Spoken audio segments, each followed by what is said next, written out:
নিঃসন্দেহে অনেকের কাছে এই বিষয়টি গুরুত্বপূর্ণ বিধায় লাইভে আসতে বাধ্য হলাম বা এলাম আর কি আপনার সাথে বিষয়টি শেয়ার করার জন্য। আপনারা নিশ্চয়ই এর মধ্যে অনেকেই জেনে গেছেন খবরটি যে আন্তর্জাতিক অপরাধ ট্রাইব্যুনালের চিফ প্রসিকিউটর অ্যাডভোকেট তাজুল ইসলামকে সরিয়ে দেওয়া হয়েছে। তাকে যে সরানো হবে এই বিষয়টি আমরা গুঞ্জন আকারে গত কয়েকদিন ধরে শুনছিলাম। তার কাছে গণমাধ্যমের পক্ষ থেকে প্রশ্ন ছিল, কিন্তু তিনি একেবারেই অস্বীকার করেছেন না, এই ধরনের কোনো কথাবার্তা তার কানে এখনো পর্যন্ত আসেনি। তবে শেষমেশ সোমবার আইন বিচার এবং সংসদ বিষয়ক মন্ত্রণালয়ের একটি প্রজ্ঞাপনের মাধ্যমে এটা পাবলিক করা হয়েছে, জানিয়ে দেওয়া হয়েছে যে চিফ প্রসিকিউটরের পদ থেকে তাকে সরিয়ে দেওয়া হয়েছে, তার স্থলে অভিষিক্ত করা হয়েছে অ্যাডভোকেট আমিনুল ইসলাম, যিনি সাবেক প্রধানমন্ত্রী খালেদা জিয়ার আইনজীবী হিসেবে কাজ করেছেন আর অন্যান্য গুরুত্বপূর্ণ জায়গায় তিনি কাজ করেছেন। এখন প্রশ্ন হচ্ছে যে কেন তাজুল ইসলামকে সরিয়ে দেওয়া হলো, কি কারণে, এর পিছনের বিষয়গুলো আসলে কি। দেখুন, শুরু থেকে বলে আসছি, তাজুল ইসলামের এই যে নিয়োগ চিফ প্রসিকিউটর হিসেবে আইসিটিতে, এটি স্রেফ বিশেষ উদ্দেশ্য প্রণোদিত জায়গা থেকে এটি হয়েছে এবং অনেক দিক থেকেই এটি কনফ্লিক্ট অব ইন্টারেস্টের বিষয়। তাজুল ইসলাম শুধু যে এই কারণেই মানে বাদ পড়লেন, তার যে নিয়োগ ছিল চুক্তিভিত্তিক সেখান থেকে বাতিল করা হয়েছে বিষয়টি তা নয়, আরো আরো অনেক কারণ। তিনি এই যে চিফ প্রসিকিউটরের পদ, এটিকে ব্যবহার করে প্রভূত ক্ষমতার, অসীম ক্ষমতার অধিকারী হয়ে উঠেছিলেন। চিফ প্রসিকিউটর মানে আইসিটি বা আন্তর্জাতিক অপরাধ ট্রাইব্যুনালের চিফ প্রসিকিউটর পদটি আপনারা জানেন যে হাইকোর্টের যে অ্যাটর্নি জেনারেল থাকেন তার সম মর্যাদার পদ, একই ধরনের সরকারি সুযোগ সুবিধা ভোগ করে থাকেন, একই ধরনের স্ট্যাটাস। তো এই তাজুল ইসলামের কারণে আন্তর্জাতিক অপরাধ ট্রাইব্যুনাল একের পর এক নানান বিষয়ে প্রশ্নবিদ্ধ হচ্ছিল, শুধু দেশের মধ্যে নয়, তার কারণে এই যে আন্তর্জাতিক অপরাধ ট্রাইব্যুনাল, এটি বাইরেও, দেশের বাইরেও বিভিন্ন অঙ্গনে প্রশ্নবিদ্ধ হয়ে উঠছিল। প্রথম কথা হচ্ছে যে এই ট্রাইব্যুনালে কেন শেখ হাসিনার বিচার অনুষ্ঠিত হচ্ছে, বিচার প্রক্রিয়া চলছে, সে প্রশ্ন অনেকেই তুলেছেন।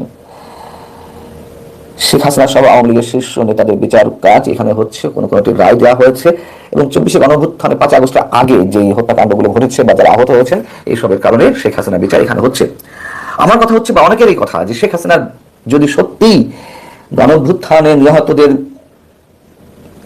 কারণে বা গণঅভ্যুত্থানের আগে ছাত্রদেরকে গুলি করার নির্দেশ দিয়ে থাকেন, সত্যি সত্যি যদি দিয়ে থাকেন, সেক্ষেত্রে শেখ হাসিনার বিচার বা আওয়ামী লীগের শীর্ষ নেতাদের বিচার এই ট্রাইব্যুনালের চেয়ে আরো 10 গুণ শক্তিশালী বিশেষ কোন ট্রাইব্যুনালে হতেই পারে, কেউ আপত্তি করবে না।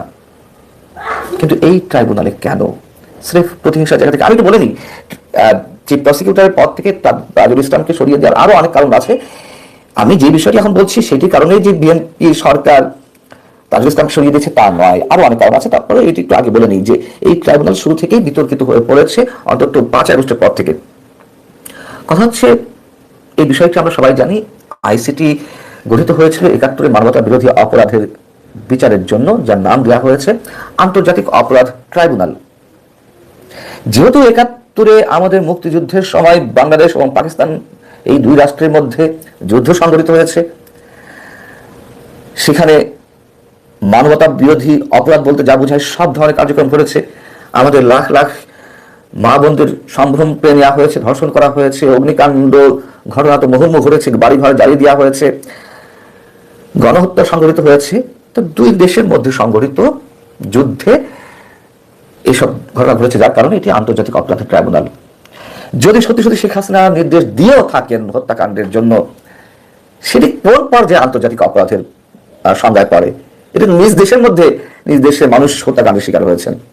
আমি তর্কের খাতিরে বলছি, যদি দিয়েও থাকেন নির্দেশ, তাহলে কেন এখানে হলো? স্রেফ প্রতিহিংসার জায়গা থেকে এই আন্তর্জাতিক অপরাধ ট্রাইব্যুনালে জামায়াতের শীর্ষ নেতাদের বিচার প্রক্রিয়া সম্পন্ন হয়েছে। গোলাম আজম থেকে শুরু করে মতিউর রহমান নিজামী, আলী হাসান, মোহাম্মদ মুজাহিদ, কাদেমুল্লাহ। কে শুরু করেছিলেন? শেখ হাসিনা এই বিচার কার্য শুরু করেছিলেন। এই কারণে শেখ হাসিনাকে এই ট্রাইব্যুনালে বিচার করতে হবে, মৃত্যুদণ্ডের রায় দিতে হবে। শুরু হলো তাই, যার বিচার প্রক্রিয়া কোনোভাবে এই ট্রাইব্যুনালের মধ্যে যায় না, আমাদের কমন সেন্সের পরে। এবং এই বিষয়ে কথা বলতে গিয়ে আমাদের মুক্তিযোদ্ধা, সবার শ্রদ্ধাভাজন বিএনপি চেয়ারপারসন উপদেষ্টা ছিলেন বা এখন যিনি এমপি হয়েছেন অ্যাডভোকেট ফজলুর রহমান, তিনি তো এই প্রশ্নগুলো তুলেছিলেন। এই প্রশ্নগুলো তুলেছিলেন বিধায় তাজুল ইসলাম যে প্রভূত ক্ষমতার অধিকারী হয়ে উঠেছেন, তার প্রমাণ হিসেবে আমরা তো অ্যাডভোকেট ফজলুর রহমানের বিষয়টি সামনে আনতে পারি। অ্যাডভোকেট ফজলুর রহমান এই ধরনের মন্তব্য করেছিলেন বিধায় তাকে, তার মতো মুক্তিযোদ্ধাকে এই ট্রাইব্যুনালে হাজির হয়ে নিঃশর্ত ক্ষমা প্রার্থনা করতে হয়েছে। তিনি নাকি আদালত অবমাননা করেছেন। এবং এই তাজুল ইসলাম তিনি তো যে জামাতের শীর্ষ নেতাদের যখন মানবতা বিরোধী অপরাধের জন্য বিচার কার্য সম্পন্ন প্রক্রিয়া চলছিল, তিনি জামাতের আইনজীবী ছিলেন, মূল আইনজীবী। এবং কোন কোন জামাত নেতার বিচার কাজ তো এখনো পর্যন্ত চলমান এই ট্রাইব্যুনালে ৭১ মানবতা বিরোধী অপরাধের দায়ে। তো জামাতের মূল আইনজীবী হওয়া সত্ত্বেও তিনি রাষ্ট্রপক্ষের আইনজীবী আবার কিভাবে হন? এখানে কনফ্লিক্ট অফ ইন্টারেস্টের বিষয়। সো এখানে একটি প্রতিশোধ যে জামাতের ব্যক্তি এই আদালতের চিফ প্রসিকিউটর হবেন এবং সেই আদালতেই যেই আওয়ামী লীগ যুদ্ধাপরাধের বিচার শুরু করেছিল যে আদালতে, সেই আদালতে শেখ হাসিনাকেই সেই আওয়ামী লীগের নেতা কর্মীদের বিচার করতে হবে, সেটা স্পষ্ট। এবং দেখুন যখন জামাতের নেতাদের বিচার চলছিল যুদ্ধাপরাধের দায়ে, তখন তাদের মূল আইনজীবীর মূল পরামর্শক হিসেবে কাজ করতে আগ্রহ প্রকাশ করেছিলেন ব্রিটিশ আইনজীবী টবি ক্যাডম্যান। সেই টবি ক্যাডম্যানকে আওয়ামী লীগ কাজ করার অনুমতি দেয়নি। পরবর্তী যখন শেখ হাসিনার বিচার প্রক্রিয়া শুরু হলো 5 আগস্টের পরে 2024-এ, তখন তাকে নিয়োগ দেওয়া হলো চিফ প্রসিকিউটর, রাষ্ট্রপক্ষের চিফ প্রসিকিউটরের মূল পরামর্শক হিসেবে তিনি কাজ করা শুরু করলেন। কিন্তু টবি ক্যাডম্যানও এই তাজুল ইসলামের বিভিন্ন ধরনের বিতর্কিত কর্মকাণ্ড এবং এই আদালতের বিচার কাজ যেভাবে পরিচালিত হচ্ছে, প্রসিকিউশন টিম যেভাবে কাজকর্ম করছে, সেই সম্পর্কে নানান ধরনের প্রশ্ন তুলেছেন। তিনি বিভিন্ন ক্ষেত্রে সংস্কার দাবি তুলেছিলেন। তার কথাবার্তা ইউনূস সরকার আমলে নেয়নি এই সাবেক চিফ প্রসিকিউটর, এখন তো সাবেক বলতেই হবে, তার নিয়োগ বহাল নেই।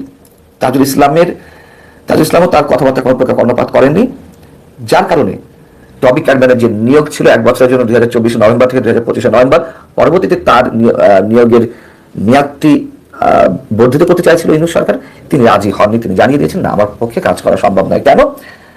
তিনিও তো একজন আন্তর্জাতিক খ্যাতি সম্পন্ন আইনজীবী। তিনি এখানে মামলায় যুক্ত হয়ে চিফ প্রসিকিউটরের সঙ্গে কাজ করতে গিয়ে দেখেছেন যে কত বিতর্কিত কর্মকাণ্ড এখানে সৃষ্টি করা হচ্ছে। অতএব তিনি জানেন যে এর সাথে থাকলে তার নিজের পেশাগত জীবনেও নানান ধরনের প্রশ্নের সৃষ্টি হবে, তিনি আন্তর্জাতিক অঙ্গনে প্রশ্নের মুখে পড়বেন। অতএব তিনি আর এখানে কাজ করতে চাইলেন না। এই চিফ প্রসিকিউটরের বিরুদ্ধে আসামি পক্ষের উপর প্রভাব বিস্তারের অনেক ধরনের অভিযোগ রয়েছে, অনেক ধরনের অভিযোগ। তার যিনি সহযোগী হিসেবে কাজ করেছেন, তিনি কোনো কোনো ক্ষেত্রে একেবারে রাজ সাক্ষী হয়ে নানান ধরনের কথা লিখেছেন। আর্থিক লেনদেনের অভিযোগ উঠেছে তার বিরুদ্ধে, মোটা অঙ্কের আর্থিক লেনদেনের।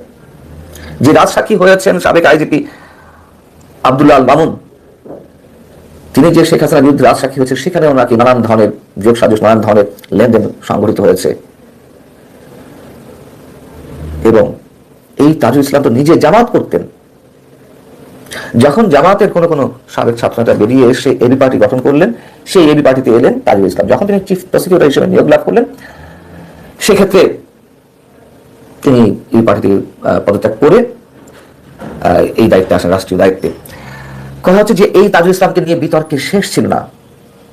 সাবেক সেনা কর্মকর্তা মেজর জেনারেল অবসরপ্রাপ্ত জিয়াউল হাসান, তার বিরুদ্ধে গুম খুনের অভিযোগ রয়েছে, বিচার হতেই পারে। কিন্তু একজন চিফ প্রসিকিউটর, যিনি অ্যাটর্নি জেনারেলের পদমর্যাদায়, তিনি যদি মন্তব্য করেন যে এই জিয়াউল হাসান 1000-এরও বেশি সহস্রাধিক হত্যাকাণ্ড ঘটিয়েছেন, সহস্রাধিক গুম করেছেন, 1000-এর হিসেব তার জানা আছে, কয়েকটি সংখ্যা মিলে 1000 শব্দ হয়। 1000 মানুষকে হত্যা করতে গেলে, গুম করতে হলে কি পরিমাণ সময়ের প্রয়োজন হয়? সকাল বিকাল রাতে, খাওয়ার আগে, খাওয়ার পরে, ঘুম থেকে উঠে ঘুমোতে যাওয়ার আগে গুম করেছেন জেনারেল জিয়াউল হাসান। আমি জিয়াউল হাসানকে দোয়া তুলসী কথা বলছি না, আমি তার সম্বন্ধে কোনো ধরনের মন্তব্য করতে চাই না। তিনি অপরাধী হয়ে থাকলে বিচার পাবেন, তিনি নির্দোষ হয়ে থাকলে তিনি খালাস পাবেন। কিন্তু এই যে চিফ প্রসিকিউটর যেসব মন্তব্য করেছেন, মানে কোথায় নিয়ে গেছে এই ট্রাইব্যুনালকে? ইচ্ছাকৃতভাবে এই ট্রাইব্যুনালকে বিতর্কিত করা। যুদ্ধাপরাধের বিচার হয়েছে, হ্যাঁ, যুদ্ধাপরাধের বিচারের ক্ষেত্রে কোনো ক্ষেত্রে অস্বচ্ছতা ছিল, স্বীকার করছি। কিন্তু তিনি যা গত 1.5 বছরে করেছেন তাজুল ইসলাম, তাতে তার শাস্তি পাওনা ছিল। বিশেষ করে তারেক রহমান একসঙ্গে যাচ্ছেন বিভিন্ন ক্ষেত্রে, যেসব জায়গায়, যেসব গুরুত্বপূর্ণ পদে জামাতের লোকজন দখল করে বসে আছে, সেই জায়গাগুলো উনি সাফ করবেন। আমার মনে হয় এগুলো হোমওয়ার্ক করা ছিল তারেক রহমানের, খুব স্বাভাবিক। সেই অনুযায়ী তিনি কাজ করবেন। অবশ্যই কথা আমাদেরকে বলতে হচ্ছে, তারেক রহমান যদি একজন সেক্টর কমান্ডারের সন্তান হিসেবে, একজন মুক্তিযোদ্ধা সন্তান হিসেবে এই দিকগুলো খেয়াল না রাখেন, নিশ্চয়ই তাকেও মানুষ প্রত্যাখ্যান করবে। মানুষ, দেশের নিরঙ্কুশ জনগোষ্ঠী, নিরঙ্কুশ সংখ্যাগরিষ্ঠতার মাধ্যমে, মানুষের ভোটের মাধ্যমে তারেক রহমান ক্ষমতা এসেছেন। অন্তত তাকে, তার দলকে মনে রাখতে হবে যে বিএনপিও একজন সেক্টর কমান্ডারের হাতে গড়া দল, একজন মুক্তিযোদ্ধার হাতে গড়া দল। শেখ হাসিনার বিচার হচ্ছে বা আওয়ামী লীগের নেতাকর্মীদের বিচার হচ্ছে এই ট্রাইব্যুনালে, এই জন্য বিএনপিকে সরিয়ে দেওয়া হচ্ছে। আমি সে কথা বলছি ব্যক্তি পর্যায়ে তাজুল ইসলাম যেসব বিতর্কিত কর্মকাণ্ডের সৃষ্টি করেছেন, তাকে এখান থেকে সরিয়ে দেওয়াটা অনেকখানি ফরজ ছিল। ভালো থাকুন।